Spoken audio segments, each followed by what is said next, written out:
All right, good evening, everyone. Good evening. As you can see, I have two books on the table right here, those of you who are in the room, or at least in the front here. The first is The Apology for the Church of England, of the Church of England by John Jewell. He was the first luminary we talked about this. And then this is the second one, is the Private Devotions to Lancelot Andrews, who was the second. So I'm going to start doing this as we go through. If we don't have it in the library already, we have a pretty good collection of this.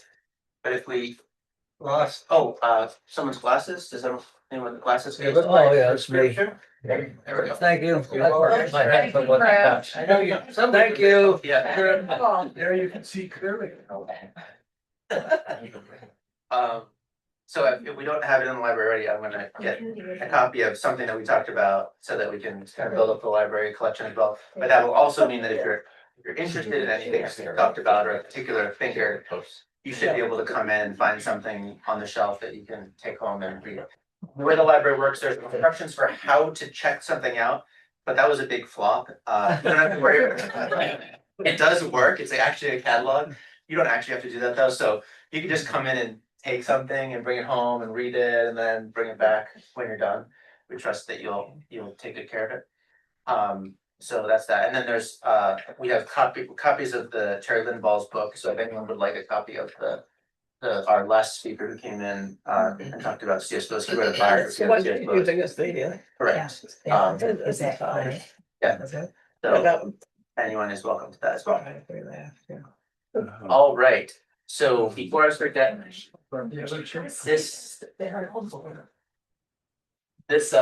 this week is our last in this sort of sequence of this is our third luminary of American spirituality. We're going to stop after this. Next week is Thanksgiving break. And then the week after that, Catherine Morgan is going to come and give another wonderful Advent presentation. That'll be the sort of 3 Thursdays that fall on Advent this year. Yes. Would you go over who Hilda of Whitby was? I couldn't hear you. I mean, you're singing and it's low. Yes. Well, the college doesn't really give you a whole lot of information. Neither can I really give you a whole lot of information. Although Ross, you told me today that she was a princess. Yes, she was. Which I didn't know. She was a Saxon princess. Okay, 7th century. And all I really know is I know things about Whitby, but I don't really know a lot about Hilda. So I'm gonna have to have that. If you want, I can look it up and send you some It information. was just interesting. I'm curious. Yeah, You know? yeah. Why she was. Well, maybe I'll take a quick look on my phone. Yeah, maybe Ross can give us an update a little bit. Or if anyone wants to grab the lesser piece of facts right there, I can give you a little biography. I can read it for you. Which is a great resource, by the way. I might as well point this out since you're all here. We have so many wonderful resources in the Episcopal Church. And this little book, it looks kind of like a prayer book. Yes. Lesser Feasts and Fasts. And they publish them they sort of update it every once in a while.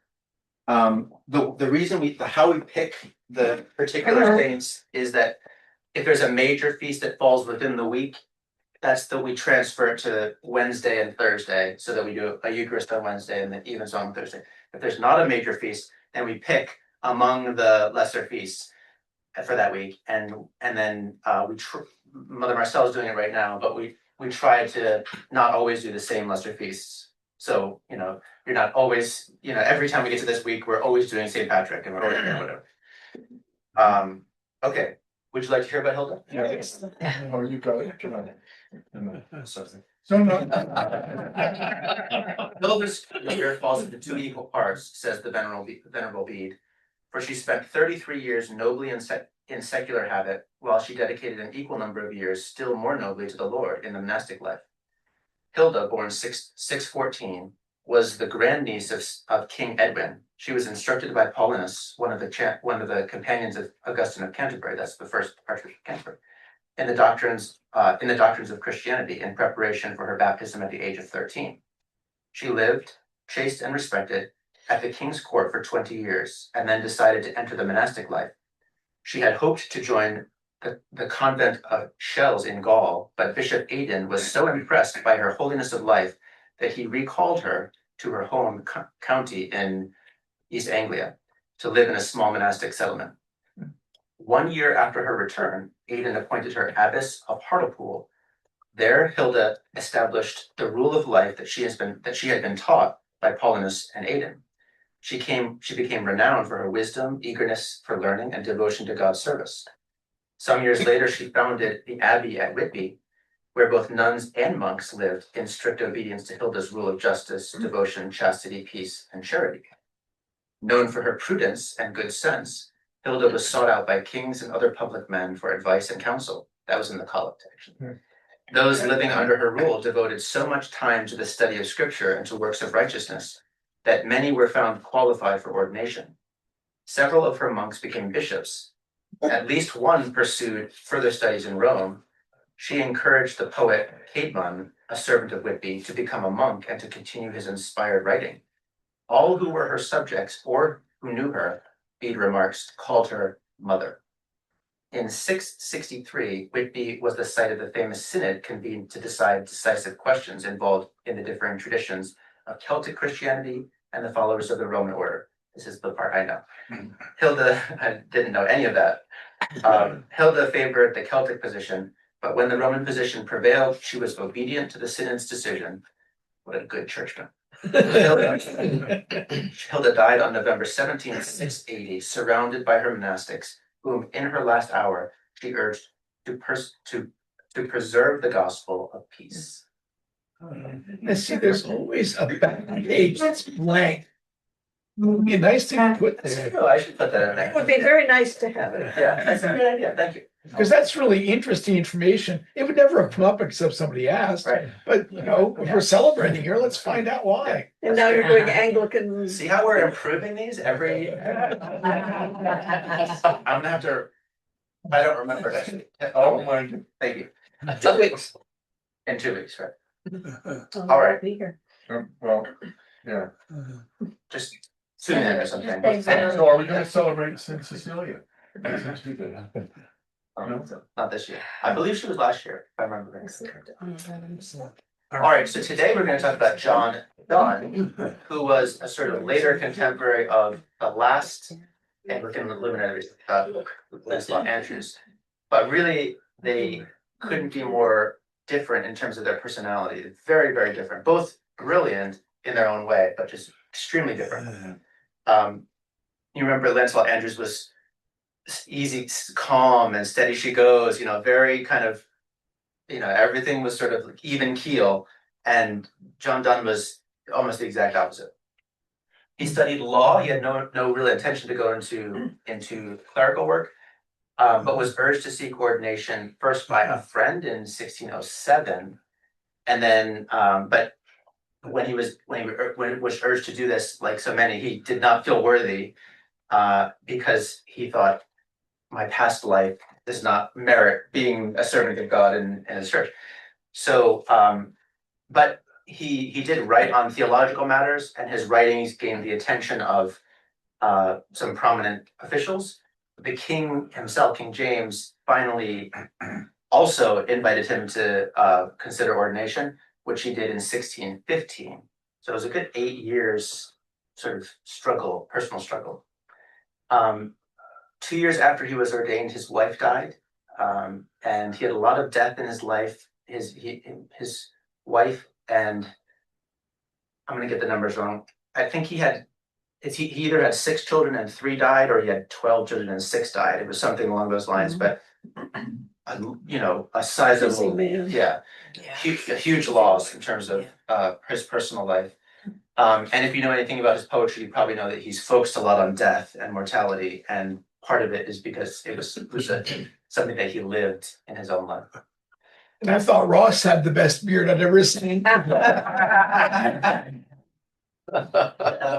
the same look. Yeah. Must have some Scottish blood in him.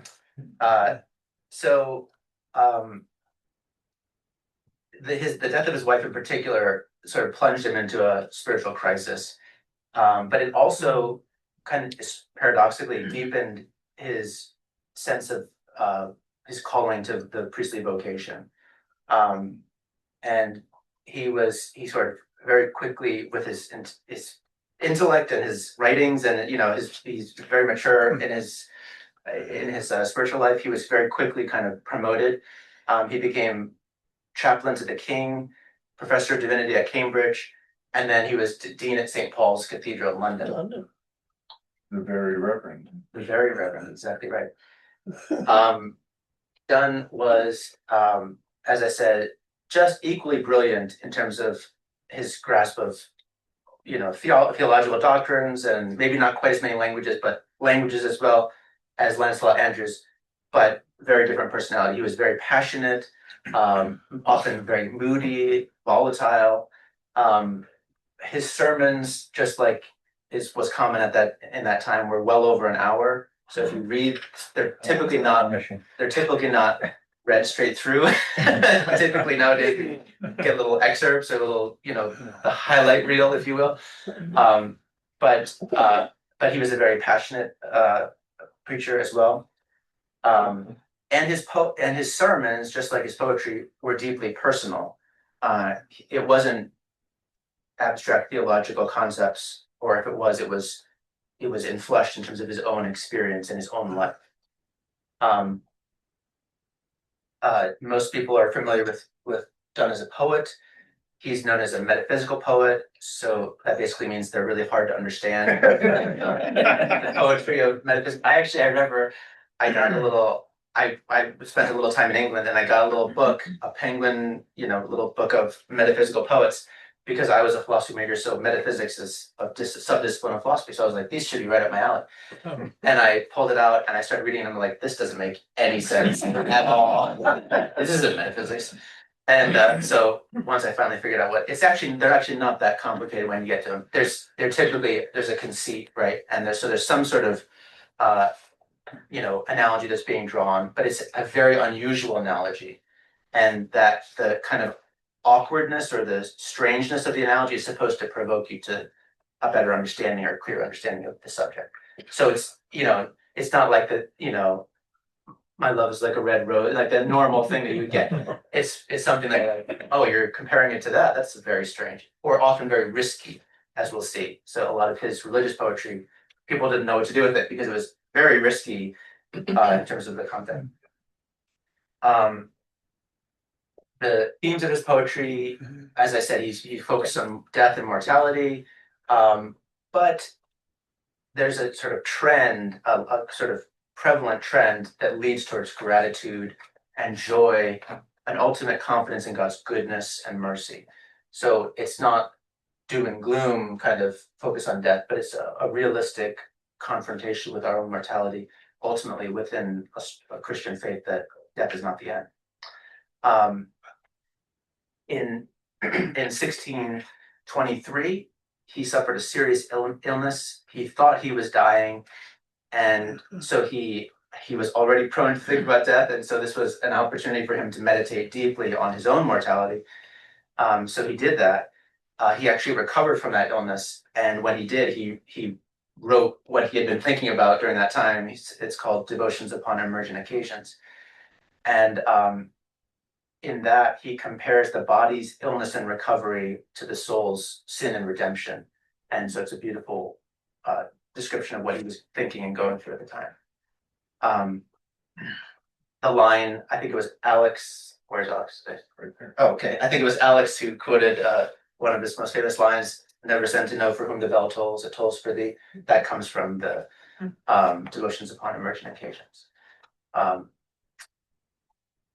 So he did recover, as I said, and then Death's Duel was the name that became associated with his last sermon, which people I guess apparently the reports of it were that they weren't sure he was going to be able to make it there. He was so frail. His skin was like hanging off his bones. And he delivered the sermon, which, that means over an hour.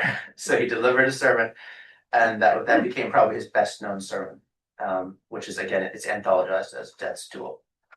All right, let's get into some of his quotes. For those of you who haven't been there, what we typically do is I give a short little biography, and then I just throw up some quotes from their works, and then we just discuss them and talk about them. This is a prayer that he wrote for forgiveness. O Lord, thou hast set up many candlesticks and kindled many lamps in me, but I have either blown them out or carried them to guide me in forbidden ways. Thou hast given me a desire of knowledge and some means to it and some possession of it, and I have armed myself with thy weapons against thee. Yet, O God, have mercy upon me, for thine own sake have mercy on me. Let not sin and me be able to exceed thee, nor to defraud thee, nor to frustrate thy purposes, but let me, in despite of me, be of so much use to thy glory, that by thy mercy to my sin, other sinners may see how much sin thou canst pardon. Wow, that's. I'd often heard the idea of God being a wind, and you always have the choice of going with the wind, as as opposed to going against it. But this is different. He's saying, "Don't let me get in the way."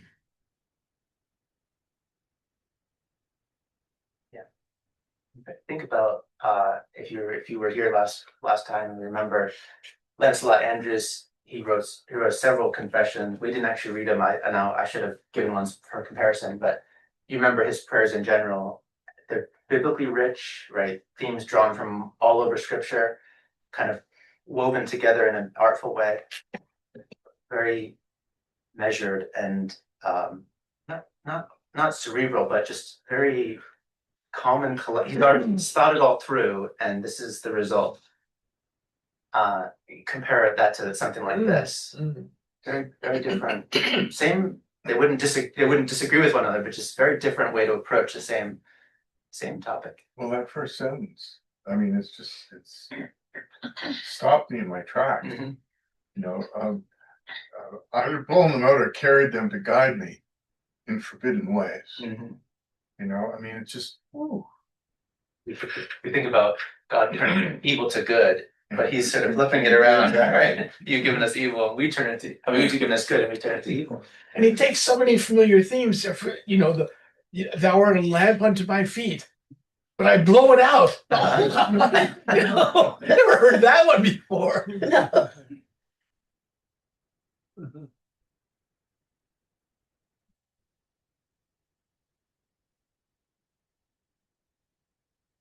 You can tell he's a poet. Yeah, he obviously has a command of the language and being able to earn, he upsets expectations all the time, right? You're expecting one thing and then he flips it. But let me, despite of my sins, be so much use to thy glory. Wow. He's pleading for more than forgiveness. He's pleading for engagement. And that his life would be a witness, a testimony, right?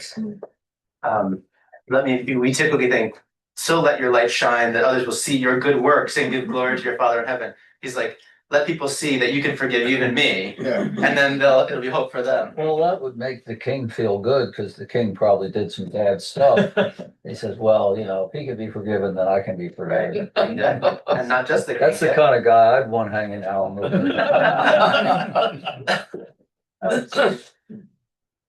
Just that he's not claiming any righteousness. Right. It's all based on God's grace. Yeah. And this is the period before he's ordained, right? When he's trying to decide. Yeah, it could be. Yes, it is. 1650. Yeah, that's right. Yeah. That's right. It's 1615, I think. This is King John, who is king now. 1602. Okay. Yeah. Yeah, that's a good catch. A big guy who Hmm? did the Magna Yeah. Carta. Oh, no, the same guy who did the Bible. James. James. King James. I'm sorry. Yeah. James. All right, here's another. Let me discern that what is done upon me is done by the hand of God, and I care not what it be. I had rather have God's vinegar than man's oil, God's wormwood than man's manna, God's justice than any man's mercy. Even afflictions are welcome when we see them to be his. Oh, good grief. There's a hymn that says something very similar, a hymn in our hymnal. It's based on a poem by, I don't know if I could find it. It's based on a poem by Dietrich Bonhoeffer, who wrote a letter, and he wrote a very similar sentiment. But in any case, so what do you think? What do you think? A little Jobian, Yeah. Yeah. like Job. Yes, yes. Never heard anyone pray for wormwood before. Right. But you mentioned, Art, how he's, even though it's not, lines taken from scripture like Andrew's was, there's a lot of scriptural imagery, right? And he plays with it quite a bit. So obviously he's talking about wormwood and, vermin gall, if you will, manna. But he's also, I think, playing with the idea of, in First Corinthians, God's foolishness is better than man's wisdom, that kind of idea. That plays right into the hand of someone, a metaphysical poet, right, who likes to turn things on their head.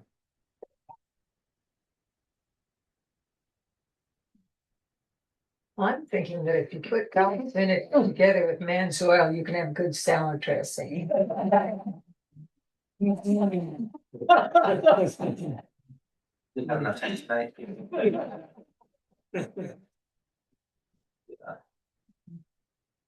It seems to me that each of these poems is a beautiful takeoff on two fairly simple messages. This one, "Thy will be done," and but can you go back to the first one? Yeah. Okay. Yes, I will. Please bless me, a sinner. And he's taking a very humble position. It's kind of like wanting to touch the hem, or kiss the feet. It's not being seen in any way of equality or worthiness. It's just, I'm as low as it can be. Yeah, you do get that impression for sure. And again, I'll compare them quite a bit this session, but Andrew's head would have the same kind of impression, but the way he words it is in terms of more theologically, whereas This is personal. this is very personal, right? What would it do?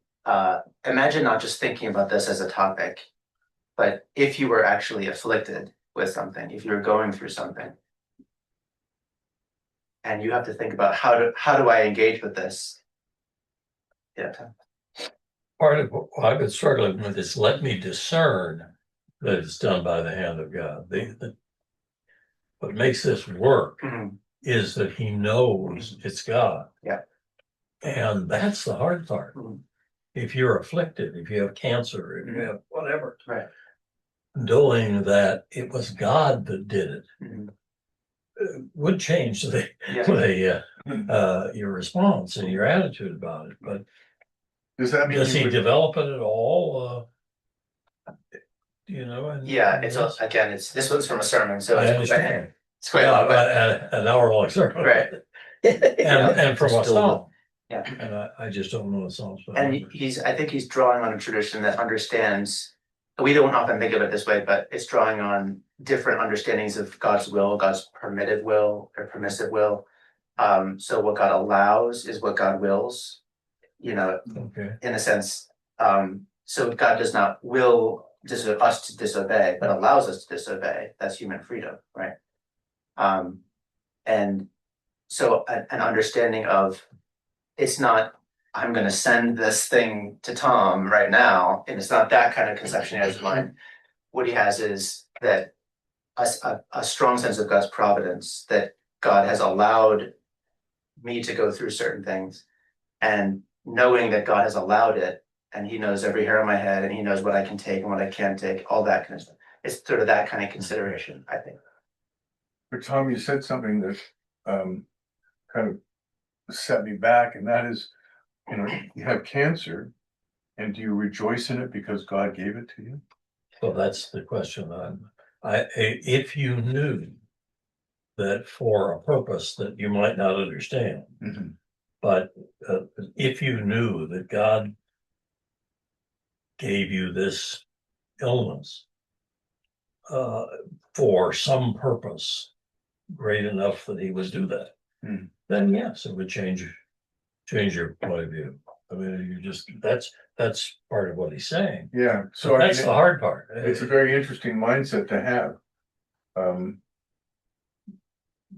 For believers to think, okay, I have a terminal illness, but God gave it to me, so let me. As opposed to thinking this is just an irrational mutation Yeah, and there's no purpose, whatever. And so ordinarily you pray to take it away. exactly. Yeah, Or could it be that God does not send that to us, but allows us to make something beautiful out of it? And what comes our way or how we can help others.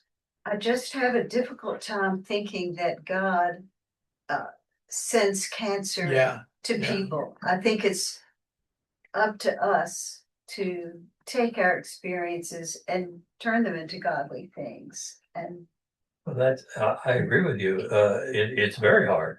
And that's why that paragraph is challenging and This surprising and this is scary. top tier faith. Mhm. This is top tier faith, which is basically, I care not. Yeah.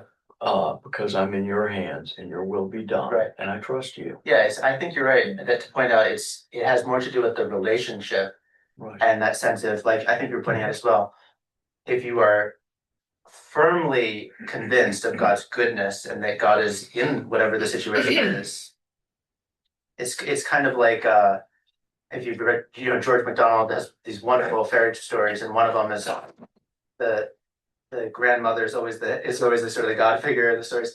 So the grandmother tells her, I'm going to give you this little invisible thread, and when if you ever get into trouble, follow the thread and it'll bring you back to me. And so she gets in a situation and she starts following she can feel it, but she can't see it. So she's following it and it leads her like into trouble. And she's thinking, what do I do? But she trusts her grandmother who says, never, like always go with the thread.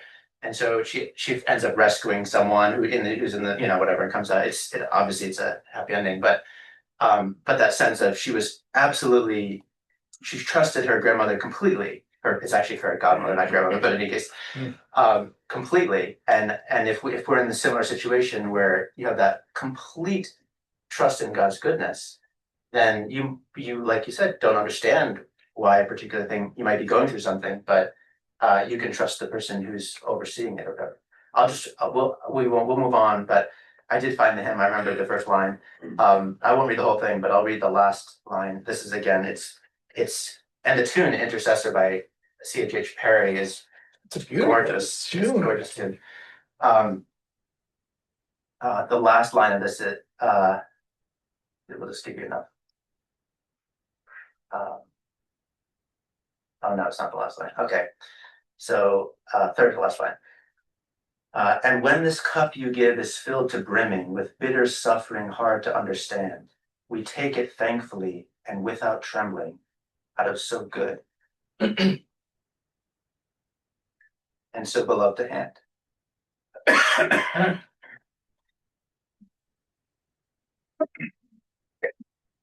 Move on. Something a little lighter now. Can I just add one thing? Yes. I've done a lot of reading on near-death experiences, and almost uniformly, people who have died don't want to come back. And the reason they don't want to come back is because what they see is so astonishingly beautiful. People who have faith in that, for people who have a deep faith in that, death is not something to be feared. Sure.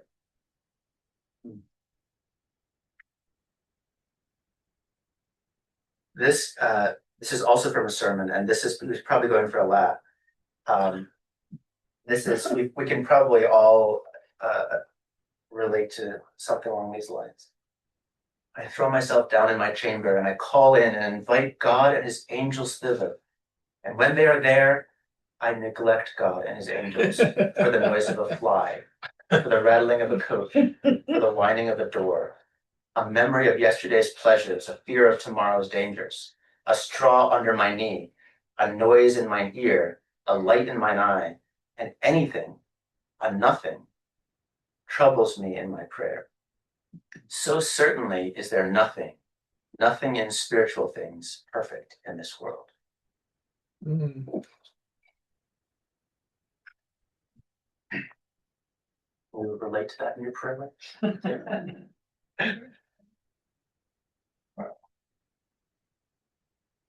Praying for something and then having it and ignoring it. Mhm. Mhm.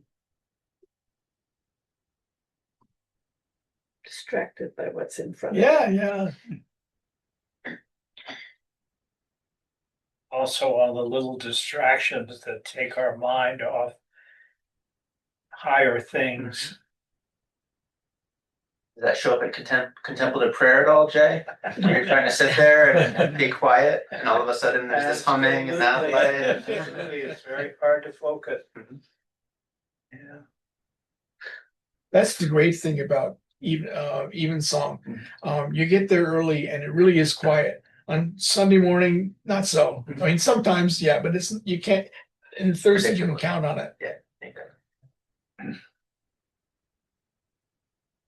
There's a sense in which he's chiding himself a little bit, like he should be able to ignore these little things, right? Think about he's invited God into his presence, and God has shown up. He doesn't offer. And brought all the angels. Right, exactly. But the angels. You gotta stop the slide. Right. Hold on a second. Yeah. It's ridiculous, but it's true. It Right? is true. So, and again, it relates, I think, also what you're saying, Ross. He's very conscious of his unworthy. Like he's like, I should be able to do this. I can't. And there's nothing, as hard as I try. He's channeling Martin Luther, right? As hard as I try, all I have is filthy rags, right? Okay, we don't have to go. There's enough in his poetry. Okay. He has a series of holy sonnets. This is lesson 10. I know. Death, be not proud, though some have called thee mighty and dreadful, for thou art not so. For those whom thou thinkest thou dost overthrow, die not, poor death, nor yet canst thou kill me. From rest and sleep, which but thy pictures be, much pleasure, then from thee much more must flow, and soonest our best men with thee do go, rest of their bodies and souls delivery. Thou art slave to fate, chance, kings, and desperate men, and dost with poison, war, and sickness dwell. And popular charms can make us sleep as well, and better than thy stroke, which swellest thou then. One short sleep past, we wake eternally, and death shall be no more. Death, thou shalt die. Jacob Druckmann did a beautiful setting of this. It's one of his 4 madrigals. If you get a chance to listen to it, you can probably find it on YouTube or something, but it's a beautiful piece.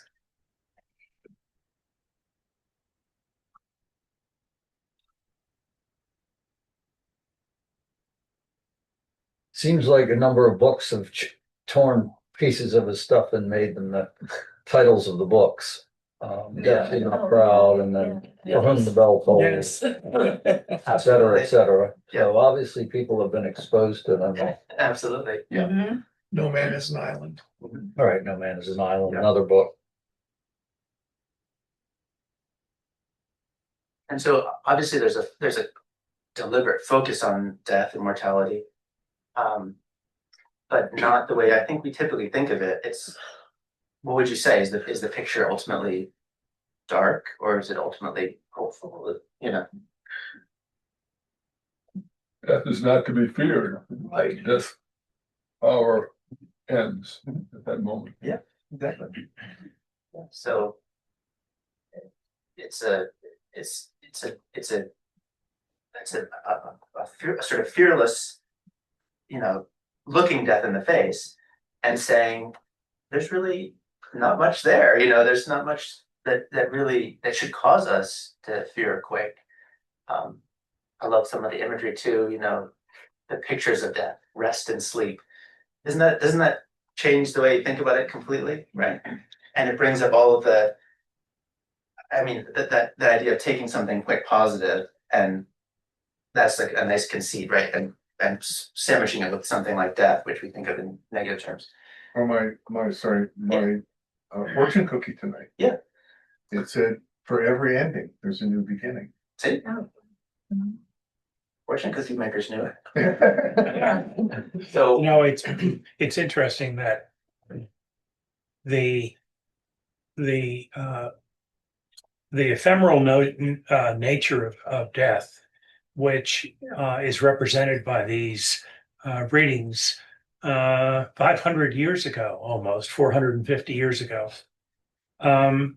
was essentially ignored by the Christian church until about 50 or 60 years ago. If you had gone to a funeral 60 years ago, it would have been a dirge, and it would have been black, and it would have been sad. And now, when you go to a funeral, it's white and it's joyful and it celebrates resurrection.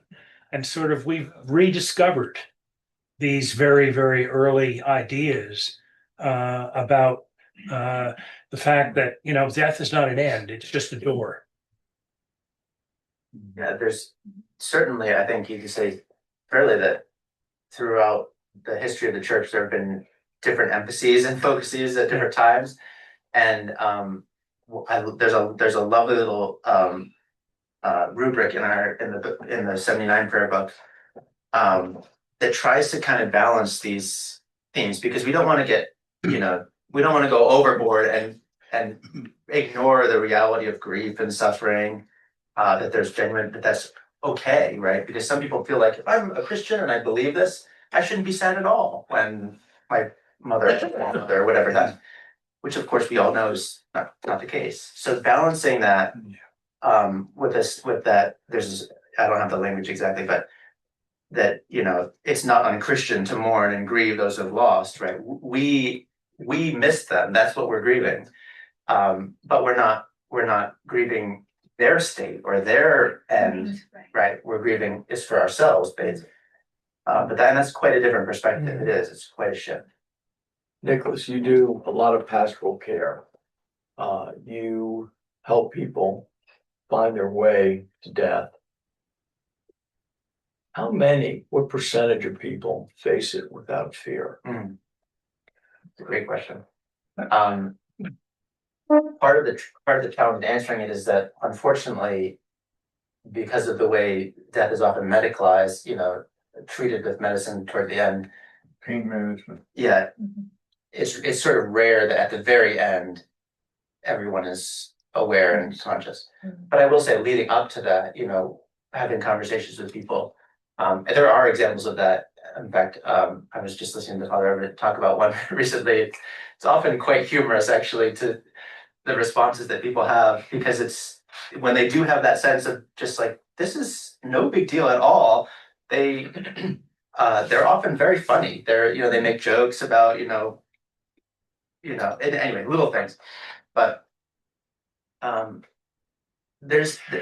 think it shows the kind of reflection that this encourages in us. Yes. When that's been a part of someone's life, it's absolutely apparent in the weeks and months leading up to their death. Absolutely.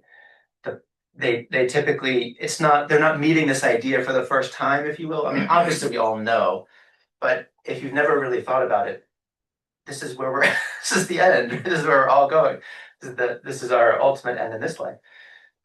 So if you kind of put it off, then what ends up happening is that you have to process all that, which you can do. It's perfectly possible to do that, but it's a whole lot easier if you've already processed it.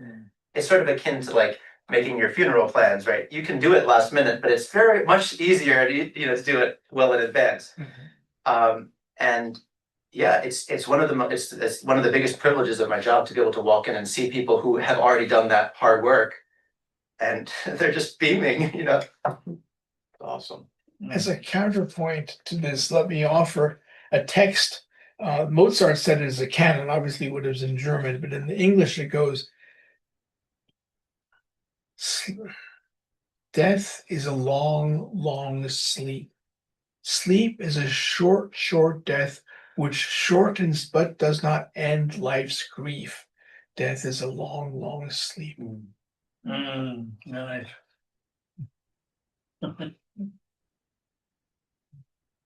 You may deal with people that are deep faith, but I can tell you, I dealt with people my whole life that died, Yeah. and the vast majority were not happy about it at all.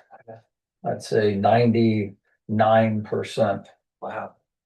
fought it to the bitter end Wow. as hard as they could, and were not happy about it. Mhm. So it must be just the rare person, at least in my experience, that went gently into the night. And part of it, I hope, I mean, I would imagine you'd be able to, you'd know better in terms of your regular experience, but it's so disorienting, you know, it Yes. can be so disorienting at the end. And part of the pastoral work, I think, is largely the people around the person dying and navigating, this is not dad right now, you know, like they've gotten to the point where they're not, when they say they hate you and they don't, you know, Right, whatever, exactly. that's not them, you know. So that can be very difficult, especially if there's any mental stuff going on, but that's tragic. Yeah, and some of the most religious people in my experience, and I saw a lot because I was at level 1 trauma center, they fought the hardest. It's very interesting. I mean, people who are very religious, they did not go gently. They fought it as hard as they could. Do everything you can. Yeah. Right. And part of that, I mean, the Christian understanding of life and afterlife is an interesting paradox because it's not Platonism. It doesn't deny the goodness of this world. Right. It affirms it, right? So this is good, right? And so that's it's not like, thank God I'm finally through this terrible situation and I can, you know, that's a very different situation. And so, and obviously, that means that there are good relationships. There are things that you're actually having to say goodbye to. So it doesn't make it quite as, I mean, there's a little bit of, I can understand how that would factor into that sense of wanting to hold on. Right. Makes a little bit of sense in terms of our tradition's strong affirmation, the goodness of this life and creation. But it is, but it does unfortunately show that for many people, it's just easier to not think about it until they have to. But for faithful people, it's a short goodbye. Mhm. Because they know they're going to see him again. Those people who wanted to fight it, were they mostly younger, that is, under the age of 80, let's say? Obviously, I had 3 family members die in hospice and they went much easier. You know, hospice is a wonderful thing and they handle it so well. And in that case, people do much better, in my humble opinion, that hospice is like wonderful. The hospital is a terrible place. In my opinion, it's much better to be at home or in some sort of hospice situation where it's nurturing and family there, and it's usually healthier. Great hospice in Naples. Yeah. You know, your quote made me think of what is probably my favorite quote in all of poetry, and it's from Dylan Thomas. Do not Do not forget.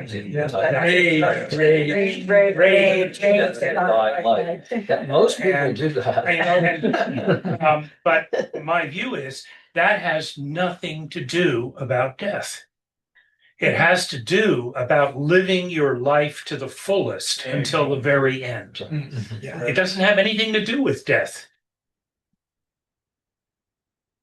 Trying to live as long as you can is natural. Yeah. It's a natural, very natural thing. All right, let's transition here. Holy Sonnet 14. How many of you are familiar with this? Okay, this is where we get risky. Okay, this is very risky. God, I see that, I mean, that's. This reads like mad poetry. This is very risky in terms of the conceit that he's making, and I'm not going to go into all the details, but I'll just read it through and tell you what you think. Batter my heart, three-personed God, for you as yet but knock, breathe, shine, and seek to mend, that I may rise and stand, o'erthrow me, and bend your force to break, blow, burn, and make me new. I, like a usurped town, to another do, labor to admit you, but owe to no end. Reason, your viceroy in me should defend, but is captive, and proves weak or untrue. Yet dearly I love you, and would be loved fain, but am betrothed unto your enemy. Divorce me, that is from your enemy. Divorce me, untie or break that knot again. Take me to you, imprison me, or I, except you enthrall me, shall never be free, nor ever chaste, except you ravish. Wow. Okay. This was written in the 1600s. Well, it's human. No, I just think it reads more modern. And he wrote a lot of romantic poetry earlier on in life. And one of the kind of main ways of interpreting him is basically that when he became a more serious Christian, he basically just wrote it romantic poetry for God instead of, so the imagery and the language and everything is very similar. But it's still a very risky move, right? Yes. But this is Pretty written risque. after his wife dies? You don't know, Ooh, I don't know. I would think so, but I'm not sure. Yeah, because, but in a way, what he's doing is he's giving his all to God. well, that's right, but after the loss of a spouse, there's a mindset that changes. Yeah, I could see that. Yeah. That last portion of the poem just makes me think of that idea of postponing baptism for the very end of your life or the conversion, whatever it is, and then locking yourself up. You know, here it is, imprison me, enthrall me, then I'll be fine, you know. But only at the end. You just want a deathbed. Right. Absolution. That's it. He's betrothed unto my enemy. So he's loving the non-Christian life, Correct. but God's doing everything he can to suck him back into being good. But Right. it's like a battle inside himself. Which you had before in the other poem. Yeah, and it's interesting. He's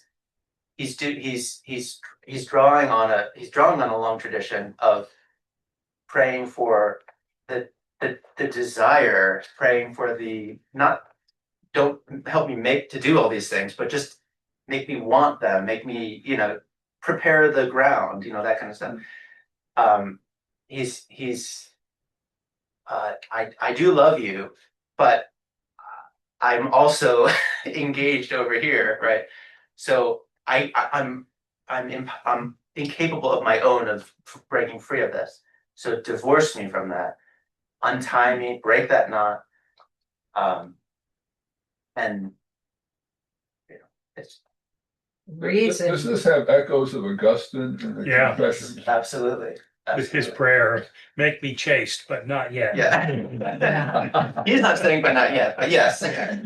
Can you help me with that line about a third of the way through? I, like a usurped town to another Jew, labor to admit me, you, but owe to no end. What is that? I think it's the same thing as what he's saying later. I think he's saying, I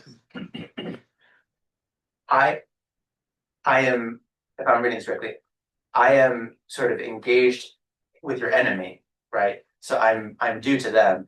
I'm laboring to admit you, but I can't. I'm powerless to do so. Okay. In other words, he's pledged himself it's not just like an occasional flirtation or whatever, but he's pledged himself more seriously to. Wow. It's a beautiful statement, though, about reason. Mm,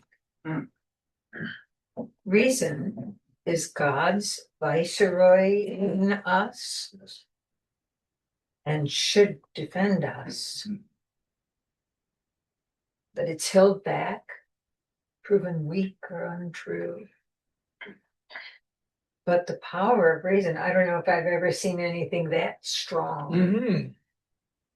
Yeah. Yeah, viceroy is a real powerful word.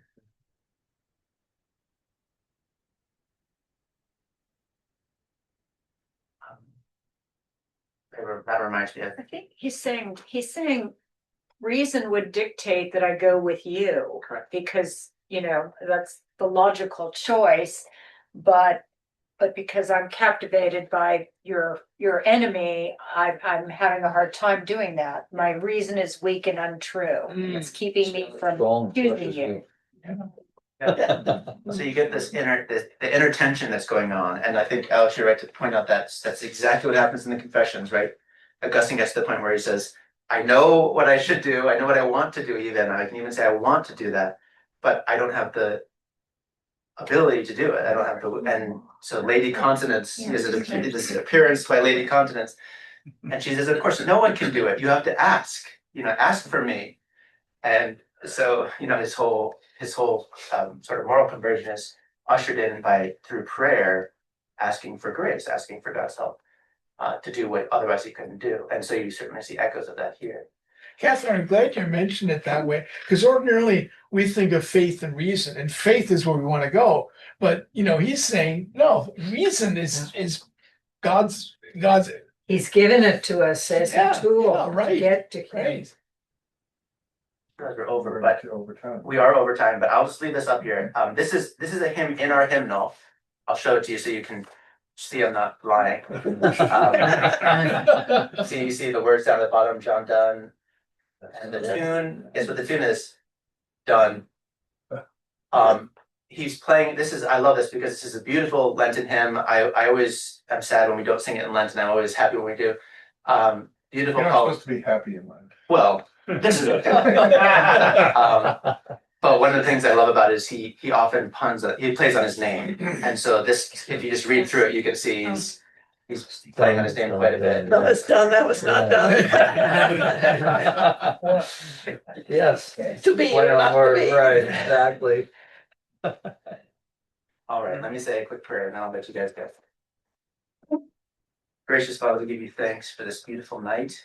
Thank you for the opportunity to sing your praises, or to hear other people sing your praises, and to participate in their chorus. I pray that you would continue to watch over us as we seek to live lives that are laid bare before you, that are open and vulnerable. I pray that you would help us to examine those things which are sometimes hard to see, hard to approach, hard to address in our lives, that you would help us to do so by your grace and in the assurance of your goodness and faithfulness. These things we pray in Jesus' name. Amen.